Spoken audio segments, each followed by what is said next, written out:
The revolutionary force in wrestling podcasting. It's your boy Miguel Z with the Value of Wrestling New Japan Rebound Podcast. I've got a guest for you folks at StocktonCon. What up, everybody? AJ Kirsch here, the voice and the host of StocktonCon. The value of wrestling is awesome, so subscribe on YouTube. Scan the QR code right here, now. Subscribe, check it out. There we go. You'll be glad you did. Thank you, brother. Yeah, that part. Hey, man, shout out to Value of Wrestling. I'm right here with the Big O's, San Jose. We gonna shut this shit down. Love and respect, though, right? Value of Wrestling. Hello. Man, thank you, brother. Thank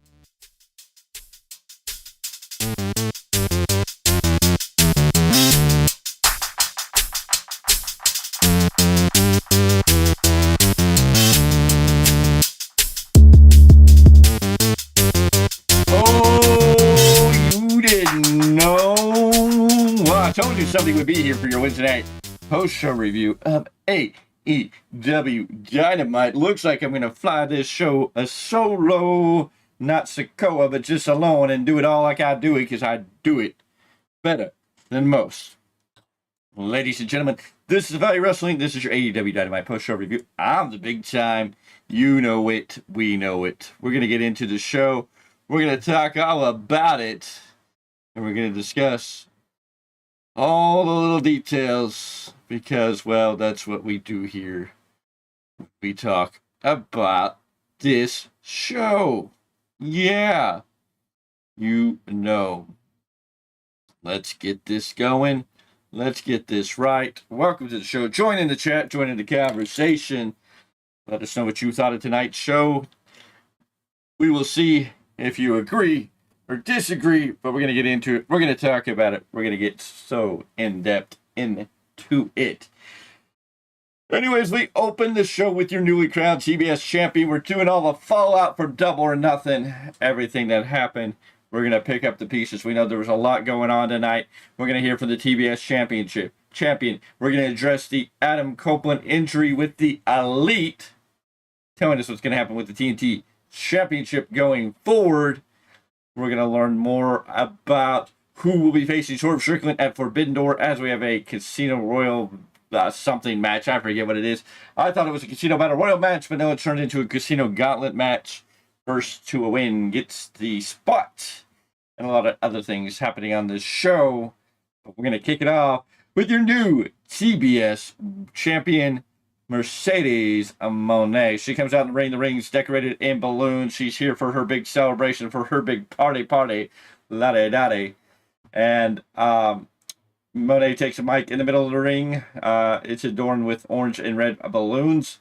And Moné asks the crowd to say hello to their CEO and new TBS champion. She asked if she was worth the wait. Moné changes everything, and that's exactly what she did at Double or Nothing. Will gave her a fight for her life, but she's just way too nice. Moné knew they were going to screw her over, meaning Stokely and Chris Statlander. And when Willow returns, she wants her to come back better than ever and kick their butts. Heel, babyface, what type of Mercedes Moné are we getting? I don't think anybody knows. I just think the talking is too much. She doesn't get over the talking, can do some stuff in the ring. This didn't really do anything, but she's here for her celebration. She knows she has a big target on her back, and that was just 4 weeks away from Forbidden Door. And here's Sky Blue in pants, mind you. Sky Blue appears on the screen to distract her. Blue says she has something for her celebration, and we cut to the footage. And in the ring, here is Sky Blue in her in pants. Blue attacks her from behind. Blue takes the title and holds it up with her knee across Moné's throat, setting up for what should be Moné versus Blue Sky. Blue Sky did let Moné know it was her that attacked her in that interview when the lights went out. So you're thinking, ooh, we're going to get a big match here. We're going to get something down the line. We're going to build the next story between Mercedes Moné and Sky Blue. We're fixing the story that was left behind about who attacked Moné. Now we have somebody to look at it. So what are we going to do? Well, we will find out more later. Earlier today, the Elite arrived. They are walking in. We get them coming in the Escalade, and of course, Jack Perry pulling up in the scapegoat bus. So this is going to be a thing. Jack Perry is going to drive a bus from town to town, arena to arena. The scapegoat bus is here to stay for a while. How many times will Darby Allin get ran over with it? Boy, oh boy. Anyways, we open up with the House of Dragon. Whose house match? Your AEW World Heavyweight Champion is opening the show, taking on Killswitch. Not a title match, not an eliminator match, just a match for the House of Dragon.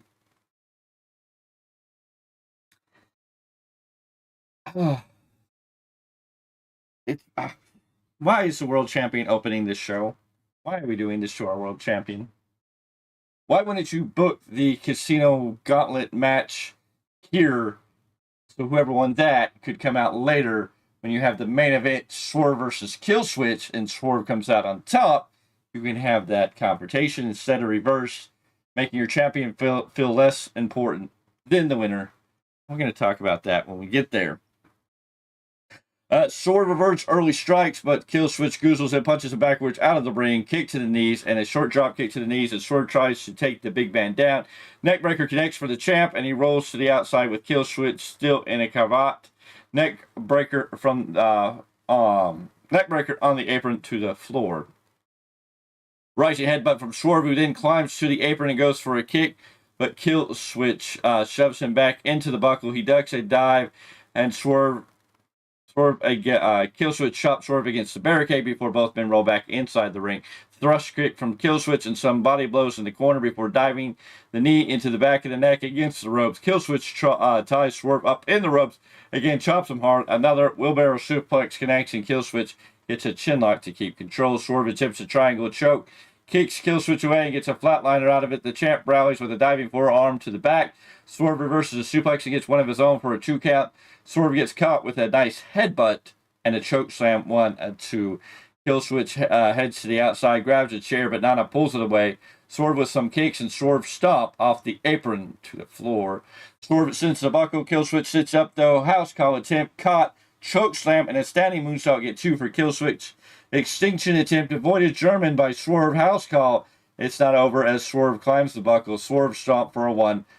Killswitch kicks out. House call out of nowhere, and that gets the job done. This match went 11 minutes 44 seconds. A decent match between Swerve and Killswitch. What you expect? It's a little backwards, it seems. Except in the end, Swerve with a pair of scissors. After the match, he cuts off one of Killswitch's locks, and Swerve poses with his new souvenir. So Swerve kind of got his redemption on Killswitch for what Killswitch did to him by cutting off one of his locks. So we get the even out of the score here. It seems a little late for the tally. I don't know who was necessarily excited, but it was a decent match. They both brought it, made it look good. It's just sad that your AEW World Champion is being thrown out there in your first match. And it just seems like the AEW World Champion is not as important as he should be. Swerve definitely has done everything to earn it, has done everything to be there, has every right to be there, has every right to carry this championship and be represented as a true champion. He just hasn't been presented as one of the better champions in AEW. Why? Don't know. So, you may think differently, that's fine. But I feel like if you have your champion open the show each and every week, and why is he wrestling after he just had a great match or a decent match against Christian? I mean, he had a good match. He carried Christian through most of the match, but he had a great match. And now why is he defending it 1, 2, 3 nights later? It's like, can we give this man a break? He doesn't need to be on TV each and every week. He just needs to be presented in a stronger style than he is being presented. Tony Schiavone recaps earlier events and confirms that Mercedes Moné will now be announced through Tony Khan, through Tony Schiavone, that tonight Mercedes Moné will defend the TBS Championship against Sky Blue. So a storyline we started where Sky Blue jumped Mercedes Moné in an interview segment that left Who Did It, Who Wondered, and we moved on. Mercedes Moné beats Will Nightingale, and 3 nights later she's already having to defend the newly won title she just newly won against Sky Blue, which we're squashing a storyline here for purpose of that. You can't even let this develop, let this grow, let this mean something. It's just what squash it, kill it, and bury it. Again, Tony Khan booking does not do any favors for anyone. And this does not help Mercedes Moné or Sky Blue. We'll talk about the match later when it comes up. Not necessarily doubting their talent in the ring, but it's just like, if you want to have this match, why can't we not build the storyline? Why are we jumping to finishing, filling in the loophole, going, oh yeah, I was the one who did it, and now we're just going to go right in the match? Can this not breathe, not have time? What are we doing, Tony? What are we doing? This is where bad booking is. This could have been a story. This could have been a great match build for Mercedes Moné. Did she need to defend the champion within 3 days? No. People don't have to win champions and 3 days later defend the championships every time. And why are we giving her somebody like Sky Blue, who's a former champion, and deserves a little more than what she got tonight? But we'll get into that. We're backstage to catch up with Jon Moxley. Mox says he feels calm. It is a smart idea to take this eliminator match tonight. No, it's a very bad idea, but when is he ever 100%? That's what champions do. They show up. It'll be the same as it's always been. He will be the man that stands atop AEW and New Japan and anywhere else he goes. We go back up to ringside. Big Bill introduces us to TV Time with the Learning Tree, Chris Jericho. Yes. This miss. Anyways, Jericho asks who wants more TV time. You know he does. Big Bill says this was the one thing Chris has taught him, that the leaves fall and will grow back stronger and brighter than ever. When the leaves fall in the fall, but in the spring they grow back better and brighter. Yeah. Jericho thanks him for those kind words. He also wants to thank the branches, the fans, that have sat under the learning tree. He was able to retain his title at Double or Nothing. Many are called, only few answer. Get off my TV, Mr. Casting Couch. Many talk the talk of wanting to sit under the learning tree, but few walk the walk. So please welcome someone who did walk the walk on Sunday. And we get the bounty hunter, Brian Keith. Yes, Mr. Z, you missed a magic moment with your favorite person, the learning tree, Chris Jericho, on TV with this new talk show, TV Time. Keith extends his hands and shakes with Jericho. Jericho says, let's hear it for Brian. Jericho asks what made Keith want to get sucked into the Jericho vortex. Keith says he's noticed a lack of respect for Jericho, 8-time world champion, 30 years traveled, and the longest reigning for the world champion in history. Yes, the FTW champion, or as Chris Jericho puts it, for the world. Exciting stuff. He can't believe more people didn't jump at the opportunity. Keith says these people are lucky enough to breathe the air of Jericho. He's yelling, he's screaming. Jericho says this isn't a yelling moment, it's a teaching moment. He respects Brian Keith.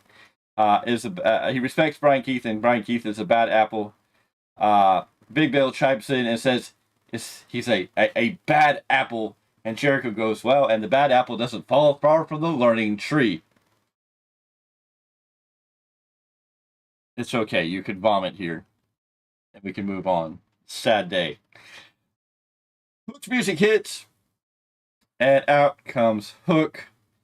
Hook starts walking down. Security intervenes, but Hook takes him out before Joe's music comes on the air, and Samoa Joe is standing before Hook. They go face to face. Joe whispers into Hook's ears, then moves aside, with Hook falling behind him back up the ramp. Joe steps aside, then walks up the ramp. Hook stands there for a minute and involves Joe out. Joe shocking sense into Hook.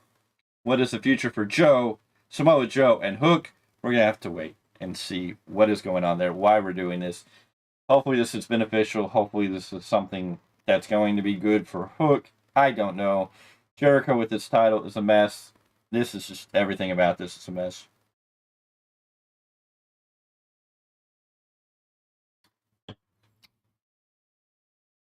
Please feel free to join in the chat. Miguel Z's here from a distance. He's going to join the chat and keep the conversation lively and going. If you're here, you always feel free to join in the chat. Tony Khan, if you decide to join tonight, I have a lot of questions for you. Anyways, it's time for the IWGP World Championship Eliminator match. I need more liquor. There's not enough liquor. There's not enough liquor. I'm sorry. Now it's time for your IWGP World Championship Eliminator match. Jon Moxley, your IWGP World Champion, taking on Rocky Romero. Some will say this makes sense. Others will be like, why are we having eliminator matches? And some people named Jeff Cobb are just pissed the fuck off about it all. Romero with a cheap shot to Moxley as he enters the ring. They battle to the outside as Rocky whips the taped up arm off the announce table inside the ring. Rocky kicks the arm, but Moxley manages to get a release suplex and a kick to the back. Hammer and anvil elbows. He sits Romero on the top turnbuckle, but Rocky grabs the hand and pulls the fingers apart. Arm wringer by Romero. Drop kick to the shoulder. Moxley rolls to the apron, but gets a quick sleeper until Romero grabs the arm, rings it over the rope, followed up with a springboard drop kick. Romero hyperextends the arm over the bottom rope, hammerlock applied, whips Moxley into the top turnbuckle. Mox tries to whip Romero into the steel steps. Rocky reverses and Mox is sent shoulder first into them. Back in the ring, Moxley bites the head of Rocky, gets a one-arm suplex clothesline with the other arm and some mounted punches, but a kick to the bad arm puts a stop to that. Rocky fires up some kicks to the arm, but Moxley nails a cutter out of nowhere. Tornado DDT from Romero gets a 2 count straight into a Jujitami Tame. I cannot pronounce that. Not even Miguel Z thing. Anyways, but Moxley blocks it. Moxley rolls out of it, knees to the head, bulldog choke. Romero escapes into a hammerlock and snaps with the left arm back. Boot to the face from Moxley. Uppercut by Rocky, who climbs the buckles with him and gets a flying Jujigiati. There's that stupid word. I just can't pronounce it. So anyways, bad arm hyperextended. Moxley fights it and stomps. Rocky is in the face to break the hold. Clothesline by the IWGP champion. Big warning lariat from Moxley connects. Death Rider even it with the bad arm. Moxley wins at 10 minutes 39 seconds. Decent little match here. Nothing great. Just what it is. And Miguel Z says Cobb is beyond pissed. The real number one contender. Evil says Mox is a joke of a champion. Well, we will see what happens in the near future. And if you don't know, you can check out the New Japan Pro Wrestling Rebound podcast that comes out usually on Tuesdays, where Mr. Miguel Z drops all the news, all the stuff that's going on in the world of New Japan Pro Wrestling. He can break it down, and he's going to tell you all about what's going on here with Jon Moxley giving eliminator matches against people that are really not deserving of even an IWGP title match. If you understand the history and the lineage and how an IWGP championship match is considered, and the fact that it's almost like the old NWA committee type of thing where somebody, a group come together. It's just not one person who kind of decides who gets this and gets that. There's more to the prestige and the history of the IWGP title than just, you just get a title shot. You get a title shot. Oprah Winfrey is definitely not the head of the IWGP title.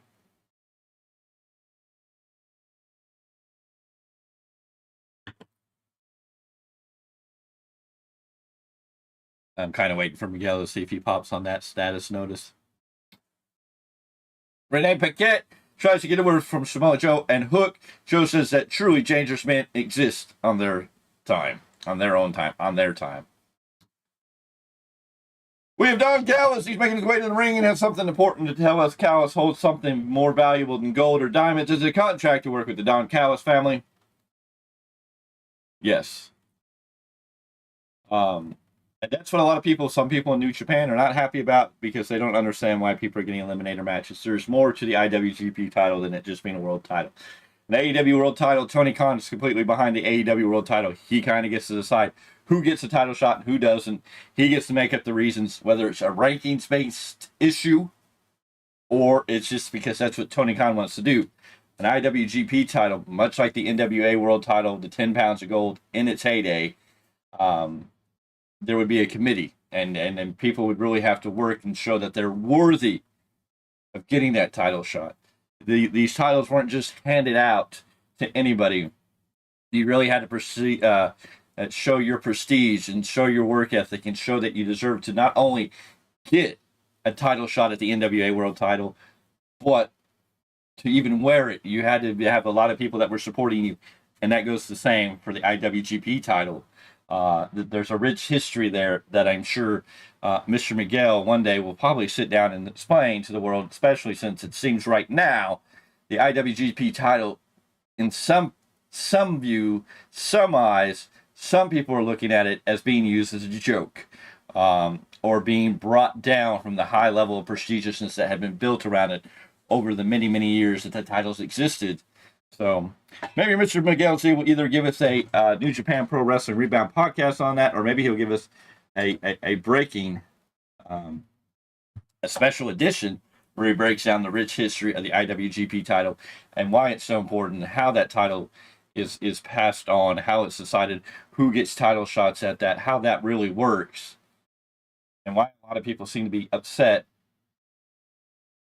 about random eliminator matches in AEW, even though they're not winning. And it's just, why even have it? Anyways, like Mr. Miguel Z said, the International World Grand Prix is its own governing body, and he's going to have to write that down for us next Tuesday. So make sure you turn in next Tuesday. He's going to break down the rich history of the International World Grand Prix title, the governing body, how it all works, and why a lot of people are pissed. That'll be a good watch, very interesting watch. So join him when he does that, because I know Mr. Miguel Z is very passionate about wrestling. He's definitely very passionate about New Japan Pro Wrestling, and when he sees this title on Moxley right now and the way it's being used by Tony Khan at AEW, though these matches are not being won by these people and they're not getting title shots, there's still a lot of people feel it's disrespectful for the people who have earned that next shot, because there's already a next contender. Evil, as Mr. Miguel Z has mentioned, Evil is the true #1 contender for that title. So why Moxley's putting title opportunities on the line? Yes, New Japan Pro Wrestling has to give the blessing. There has to be stories. It's confusing, and so we'll learn more about that. So come back Tuesday, the New Japan Pro Wrestling Rebound podcast. Miguel Z is going to break that all down for you. But anyway, Don Callis holds up something more valuable than gold or diamonds at the contract with him to work with the Don Callis family. One of the greatest pleasures of his life is to scout talent like Orange Cassidy. When he sees Orange, he sees himself. OC's music hits and Cassidy heads to the ring. Callis says, "This is the moment that the world has been waiting for." He puts his hands in his pockets. Callis calls OC a star wherever he goes. Callis will work with him. It's his pleasure to welcome him to the Don Callis family with this contract. Callis has even already filled it out for him. OC takes the contract and slowly rips it up in the face of Callis. Callis is picking up the pieces as OC says no. Callis says no one says no to him. When what the hell is OC going to do about it? When suddenly Stokely Hathaway and Chris Statlander make their presence felt as they walk down the ramp.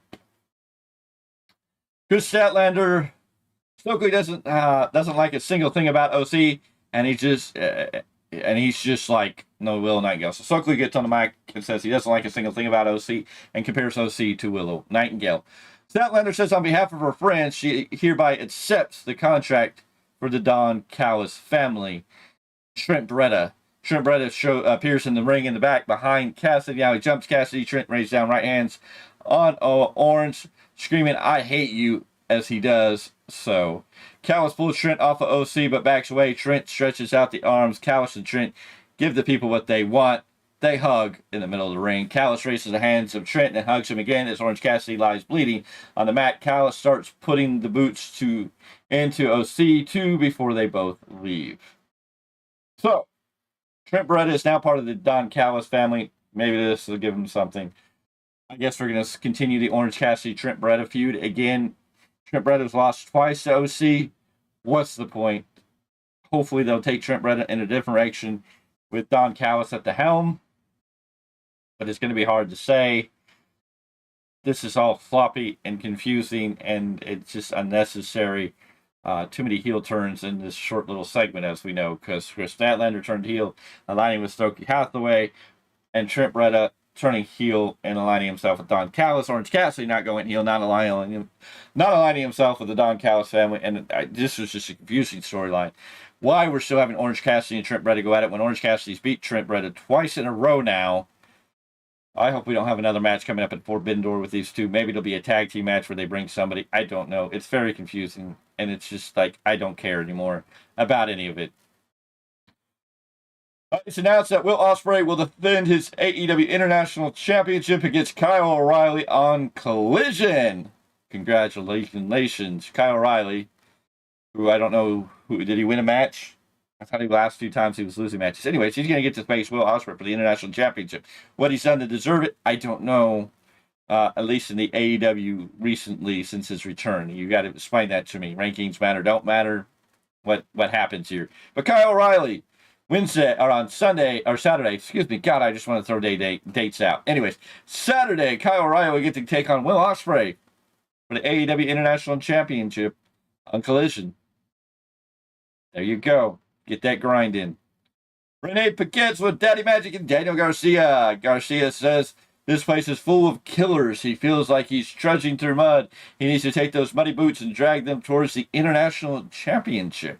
He will climb up the rankings and take that title and make those international fights a little lighter for Ospreay. The Dancing Queen, Daniel Garcia, wants to take on Will Ospreay for the international title. But Ospreay's tied up with Kyle O'Reilly on Saturday. Yeah, that'll put butts in the seat. Probably after the match, you'll see Will Ospreay not doing the Mercedes Moné dance with the Daniel Garcia match. That or Tony Khan will get a kick out of Will Ospreay doing the Mercedes dance while Daniel Garcia does his dance, and he'll team them up to be the Dancing Queens. And that'll make everybody happy. That'll put people in seats. And if you don't like what I say, I don't know what to tell you. But facts are facts. Daniel Garcia is turning into a joke in professional wrestling on AEW. And Will Ospreay is just like, I'm going to grind, bruv. And we're going to talk more about Will Ospreay later. How do you like them apples? Anyways, it's now time for the AEW TBS Championship match. Mercedes Moné defending her title against Sky Blue. Why? Why is this match on TV already? Why is Mercedes Moné already defending her title 3 days after winning the title? I thought Mercedes Moné was heel. Now she's babyface. What are we doing? Can we get clarity? Can we get storyline? Can we get something that makes sense? Can we create stories that are going to continue on and not just dissipate? Are we going to quit starting storylines and cutting them off and then going in a whole different direction and then going, oh yeah, we still have this unfinished storyline?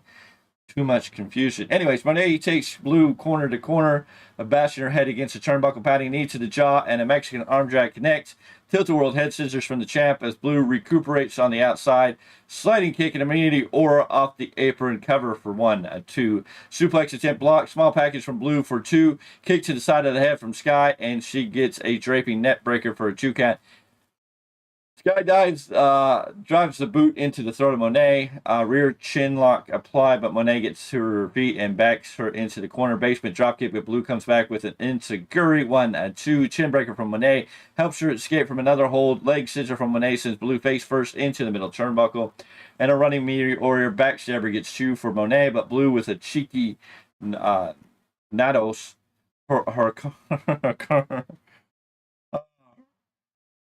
Hurricanrana from Moné. Blue with a full Nestle spinning slam, which gets us just 2. Hurricane, Hurricanrana. I can say it sometimes, just sometimes I trip over my own tongue. Knee strikes from Mercedes Blue with a thrust kick. Goes for Cold Blue. Monet escapes into the Monet Maker for the 1, 2, 3. Your winner and still TBS champion, Mercedes Monet. This match went 7 minutes, 37 seconds. It was a decent match. It wasn't a horrible match. It was a match. What can you get excited about? A storyline that could have breathed, could have had time to build, could have had time to develop, could have had time to do anything more than rushing into a match 3 days after Mercedes Monet won the title. And barely getting the, you do this video thing where Sky Blue's like, I did it, and then attacked her from behind and we're jumping into it. Tony needs to spend money on a real booker and layoff. Hey, Tony needs to listen to Will Ospreay. Let's bring in Scott D'Amore to AEW and let him help develop AEW. Let him help develop storylines. Let him help expand storylines. After the match, Stephanie Vaquer is here in person. She stands on the ramp and holds up the New Japan Pro Wrestling Strong Women's Championship as Monet raises the TBS Championship. I hope I pronounced her last name right. Stephanie Vaquer. Forgive me, not familiar with her. I know she's a CMLL person and also part of the New Japan. It looks like Forbidden Door will be Stephanie Vaquer and Mercedes Monet. What titles will be on the line? Will it be both titles? Will it be any titles?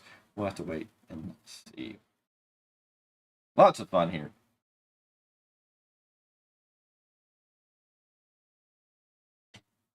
Renee's outside the doctor's store talking about OC, but here comes Stokely and Chris. They take the mic from her. Stokely says that the catalyst to the issues with Willow was the 4-way match back in March where Chris said she desperately wanted to be champion again, but Willow didn't listen. Stokely introduces the new and improved Chris Statlander. She can't believe that she gets to booed for making the right decisions. She's tired of having to clean up everyone's mess.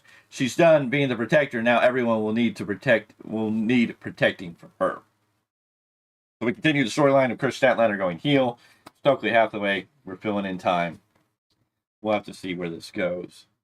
We get a video recap of the return of MJF. Yes, ladies and gentlemen, if you don't know, MJF returned at Double or Nothing. Had his confrontation with Adam Cole. Adam Cole is not cleared to return yet. Tony felt it was necessary to do something about this storyline, so that's why he had MJF take out Adam Cole in the way he did, to kind of put that storyline away for right now, to put it to rest, to give us a little bit of another chapter, but to keep Adam Cole off of TV until he is healed, but have MJF kind of put a punctuation mark on that storyline so MJF can go on to doing something else.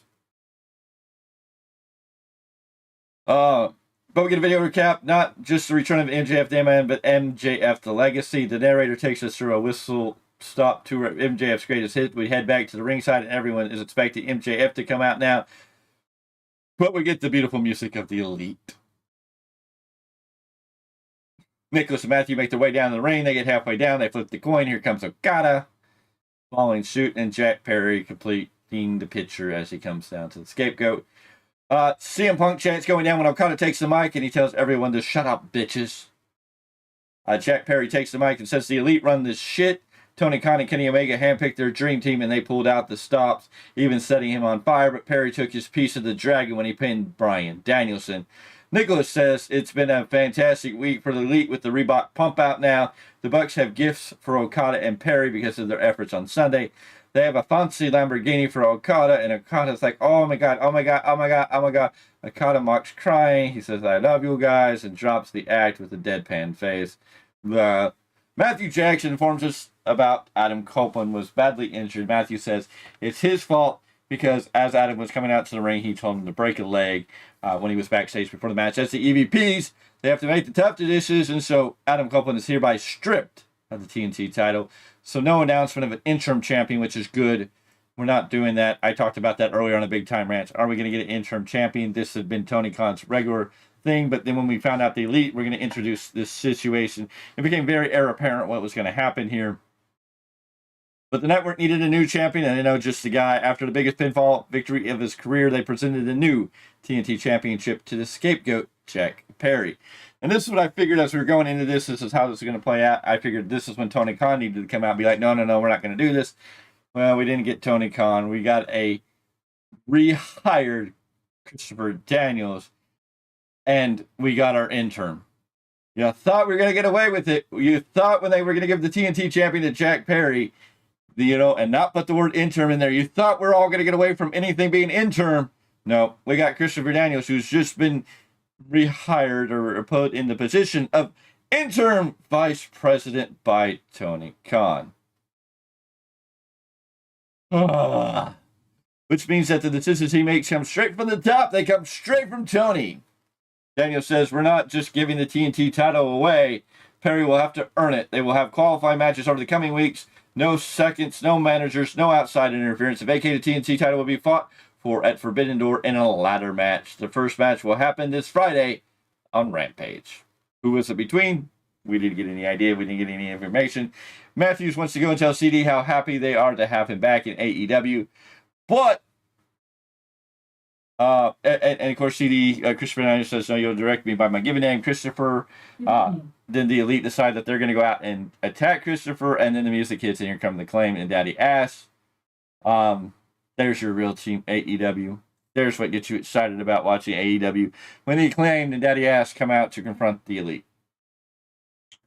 So I assume that's where we're going to go next. The Acclaimed and Daddy Ass versus the EVPs and possibly Okada in some form or another.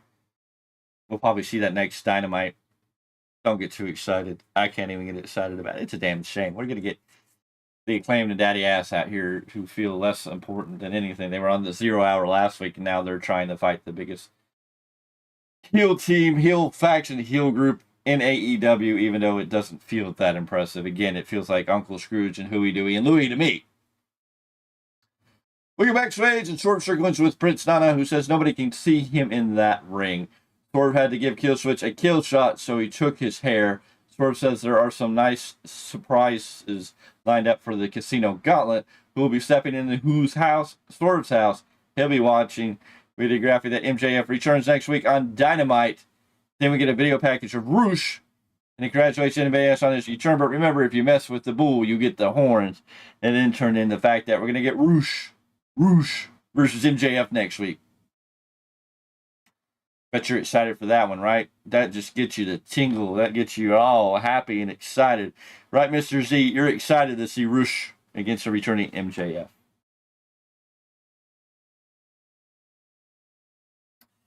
Anyways, it's now time for your Casino Gauntlet match. Winner challenges Swerve Strickland at Forbidden Door. I guess there was 21 participants supposed to be in this match, but this match could end at any time. It was a gauntlet match. The first to a pinfall would win. But there was 21 guys supposedly in this. So we were waiting to see who was going to win this. The winner is going to challenge Swerve Strickland at Forbidden Door. And boy, how we went in a direction that I don't think a lot of people were thinking was going to be the answer right now. I think a lot of people were pushing this for All In, which would probably be a better situation. Now a lot of people are speculating how this is going to fall. But we'll get into it with this. We started with the number 1 entry, Switchblade Jay White. He starts off, and then number 2 is Pac. Pac jumps in and quickly jumps White. Pac kicked to White as he enters the ring, and Pac lays into White immediately.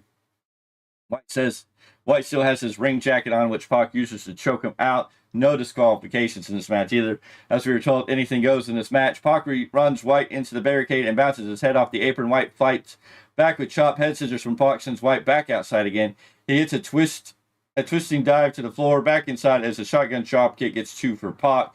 And number 3, CMLL Místico. Místico is here with an arm drag to both men. The whole show is a giant cluster fluff. Yes. Mystico's here, though, so that should excite you, right? Místico here with arm drags to both men before heading to the top rope. Crossbody off the top to the floor. Místico brings White back in the ring, but White attempts to undo the mask. Místico and White trade strikes. Thrust kicks gets a 2 for Místico. White again goes for the mask, coupled with elbows to the back of the head. Pac in, hard whip into the buckles. Takes White down to the floor. Pac goes out after him. It's Místico. Rallies the crowd in the ring. And number 4... Will Ospreay. Yes, okay. Ospreay with the crossbody to Místico. White tries for a sleeper suplex, but Ospreay shrugs him off. Ospreay and White go at it. White tries to run away, but Pac sends him back in. Handspring Pele kick handspring Pele connects. Pac from behind with the roll up on Ospreay. 1 and 2 and no. Swerve had a good match. Pac and Ospreay get taken out by a crossbody from Mystico, who also hit a La Mystica on Ospreay. But here comes number 5, Shuto Unuma. Unuma attacks Mystico and sends him into Jay White, knocking both men to the floor. And yes, Swerve had a good match. I just don't know why he was the opening part of the match, why he was the opening match, why he needs to wrestle 3 days after having a match at a pay-per-view. I get finishing the story with kill switch. It kind of seems backward. But again, yes, in-ring, it was a good match. Umino and Ospreay duke it out now, avoiding each other's strikes in a sweet exchange, with Umino getting the better of him, leaping DDT over the ropes to the apron, and another tornado DDT from Umino. Gets a 2, White back in, chops to Ospreay and Umino. Number 6 out, it's Claudio Castagnoli. Castagnoli goes for White, and they run around the ring area until an uppercut connects on Pac. Stomp to Mystico. Close line to Ospreay. Pop-up uppercut to Umino. 1, 2. White breaks it up. Spinebuster on White from Claudio. And signals for the giant swing. He hits it. Claudio with another swing to Mystico. Now it's Ospreay's turn. Umino attacks Claudio from behind and then puts his hands behind him, behind his back, asking for Claudio strikes. They trade blows. Umino goes for a Death Rider, but Claudio sweeps the leg and gets a giant swing on him instead. Claudio is giddy after all those swings. Claudio catches Pac on a dive, another giant swing.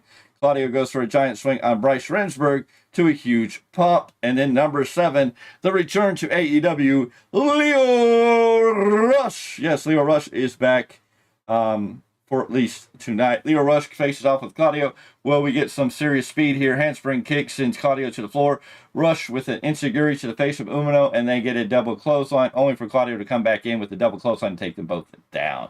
Number 8's out, and it's OC. Orange Cassidy, he's here. He has his head taped. He's stumbling to the ramp. He looks in severe pain. Satellite DDT attempt but Claudio puts on the brakes. Stun Dog Millionaire connects. Satellite DDT falls. He kicks up, but OC stumbles again, feeling the effects of the attack earlier. Ospreay is in there looking for the hidden blade, but OC sees it. White in half and half suplex on Ospreay. Uranagi to OC. 1 and 2 and no. Number 9 is Hichiro. I cannot pronounce that right. Please forgive me. Hichiro. If I'm saying it right, please let me know. Hichiro. Yes. Anyways, Hichiro and White tee off. Oh God, a glorious sequence with Ospreay, but OC rolls him up for 2. Hichiro to the apron, up top, springboard elbow to Ospreay. Mystico with a why do I always sub over? Hurricane Rana.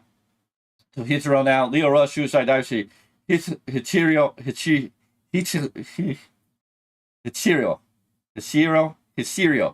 right? That might be right.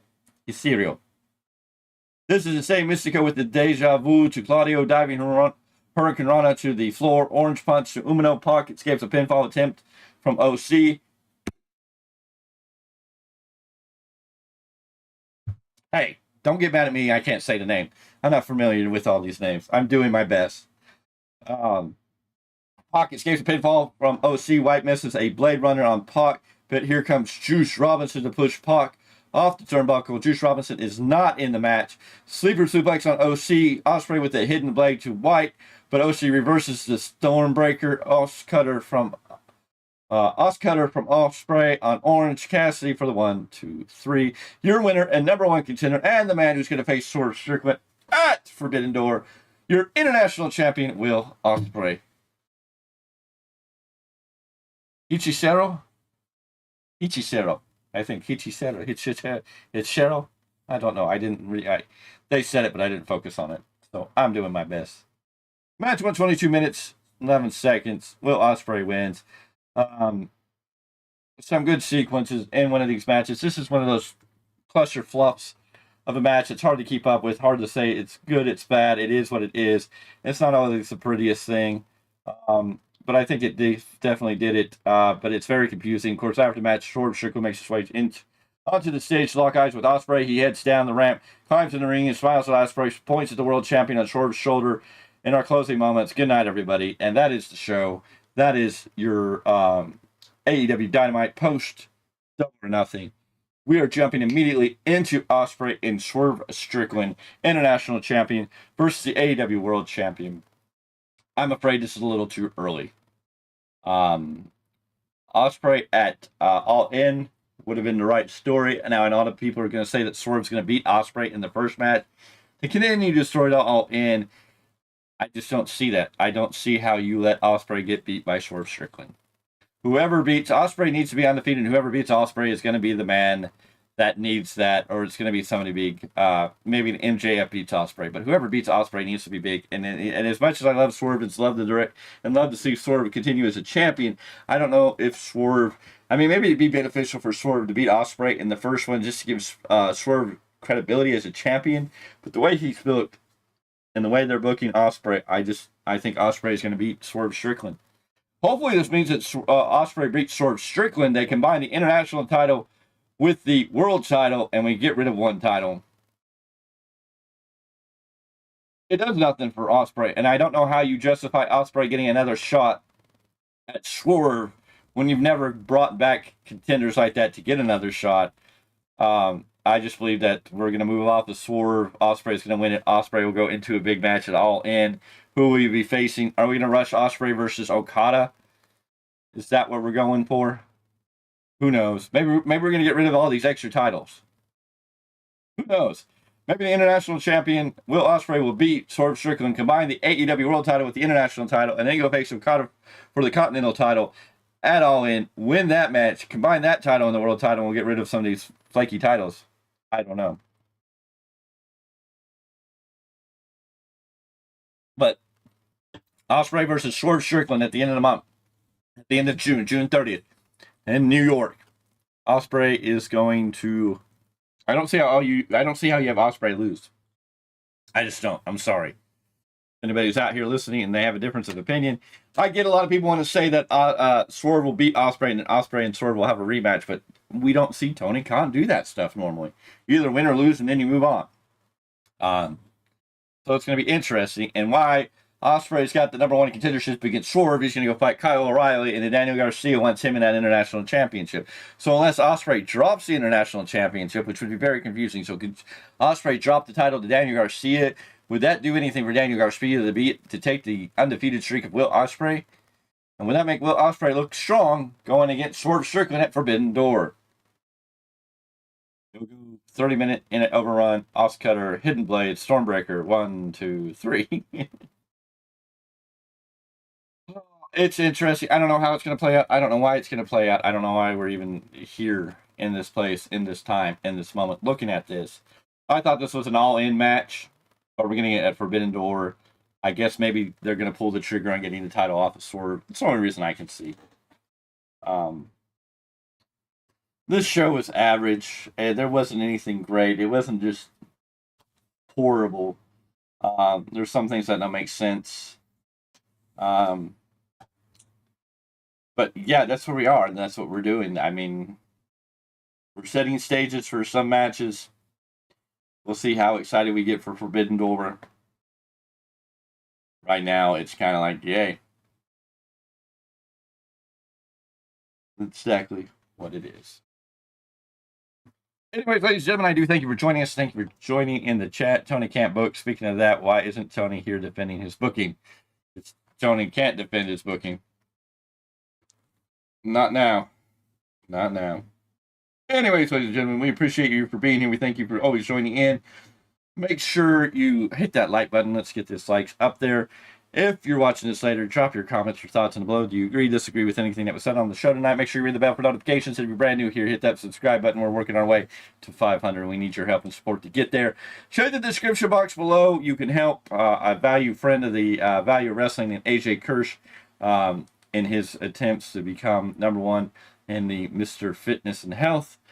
He is trying to raise money for childhood cancer. All the details and the link are in the description below. All you got to do is click on that link. It'll give you all the details. You get to vote free once a day, and then you can buy votes for him. So if you can donate, that's great. All that money is going to charity. It's all going to childhood cancer. An awesome cause, great cause. Please support that. Also, you can learn about the gold mine. If you're a Funko Pop collector, well, check out the gold mine. Check out that link. They're going to help you find those hard-to-find Funko Pops, Gold Mine, Facebook group. Check the description, follow the link, fill out the form, tell them the Valerie Wrestling sent you. And also, the Value of Wrestling is starting their march to getting to WrestleMania 41. For WrestleMania 41 is going to be in Vegas. We want to go, but we need your help and support. Check out the link about that as we move forward. I think everything is in the description box below. If not, we'll make sure it gets there. Anyways, we're going to wrap up the show. I thank you for joining us. Thank you for being here. We will see you on the next one tomorrow. You will see This Week in Preview. That covers everything from TNA to next week's Dynamite in that sequence.